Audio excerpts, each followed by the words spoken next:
కేసీఆర్ మరమనిషి అయితే రేవంత్ రెడ్డి మనసున్న మనిషా? ప్రజాస్వామ్యంలో ఎవరైనా రాజకీయ పార్టీలు పెట్టుకోవచ్చు. గతంలో కేఏ పాల్ కూడా పార్టీ పెట్టాడు. కానీ అది ప్రజల కోసం పెట్టిన పార్టీనా లేక వెనుక నుండి ఎవరైనా పెట్టించిన పార్టీనా అనేది ప్రజలు తప్పకుండా గమనిస్తారు.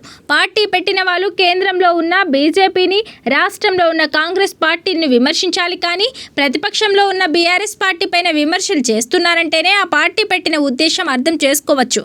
కేసీఆర్ ఎందుకు మరమనిషి అవుతాడు?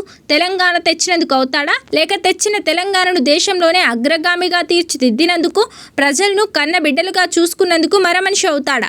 ఈరోజు అదృష్టం కొద్దీ మాయమాటలు చెప్పి ముఖ్యమంత్రి పదవిలో కూర్చొని తెలంగాణకు ద్రోహం చేస్తూ నీళ్లను గురుదక్షిణగా ఇస్తున్న వ్యక్తిని కదా మీరు విమర్శించాల్సింది. ఇలాంటి వ్యాఖ్యలు చూస్తేనే ప్రజలకు ఆ పార్టీ పెట్టడం వెనుక ఉన్న ఉద్దేశం ఏమిటో అర్థమవుతుంది అంటూ కల్వకుంట్ల కవితపై ఆగ్రహం వ్యక్తం చేశారు మాజీ ఎమ్మెల్యే బాల్క సుమన్.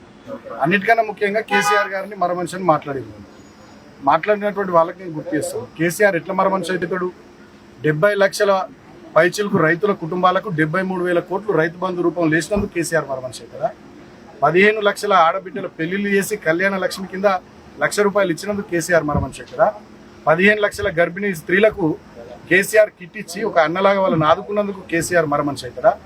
4.5 లక్షల ఒంటరి మహిళలకు 200 ఉన్న పెన్షన్ 2,000 రూపాయలు చేసి వాళ్ళకి పెన్షన్ ఇచ్చినందుకు కేసీఆర్ మరమనిషి అవుతారా? లక్షలాది మంది అవ్వలకు, తాతలకు 200 ఉన్న పెన్షన్ 2,000 రూపాయలు చేసి వాళ్ళ కన్న కొడుకులాగా ఇచ్చి ఆ కుటుంబాలను ఆదుకున్నందుకు కేసీఆర్ మరమనిషి అవుతారా? రైతు పెద్ద మరణిస్తే ఆ కుటుంబంలో రైతు బీమా కింద 5 లక్షలు ఇచ్చి ఆ కుటుంబాన్ని ఆదుకున్నందుకు కేసీఆర్ మరమనిషి అవుతారా? వాళ్ళ కాళేశ్వరం ద్వారా కానీ, పాలమూరు రంగారెడ్డి ఎత్తిపోతల పథకం ద్వారా కానీ, మిషన్ కాకతీయ ద్వారా కానీ తెలంగాణ బీడు భూములకు నీళ్లు మలిపినందుకు కేసీఆర్ మరమనిషి అవుతాడా? మిషన్ భగీరథ ద్వారా మంచినీళ్ళు ఇచ్చినందుకు కేసీఆర్ మరమనిషి అవుతాడా? ఎందుకు కేసీఆర్ మరమనిషి అవుతాడు? ఎట్లా కేసీఆర్ మరమనిషి అవుతాడు? చేప పిల్లల పంపిణీ, గొర్రెల పంపిణీ ద్వారా యాదవులు, ముదిరాజులు, బెస్తా కుటుంబాలను ఆదుకున్నందుకు కేసీఆర్ మరమనిషి అవుతాడా? దళిత బంధు లాంటి 10 లక్షల రూపాయలు ఇచ్చి దళిత కుటుంబాలను ఆదుకున్నందుకు కేసీఆర్ గారు మరమనిషి అవుతారా? ఎందుకు మరమనిషి అవుతారు కేసీఆర్ గారు? తెలంగాణ తెచ్చినందుకు మరమనిషి అవుతారా? తెచ్చిన తెలంగాణలో అన్ని వర్గాల ప్రజలు బాగుపడాలని తనలాడినందుకు కేసీఆర్ మరమనిషి అవుతారా?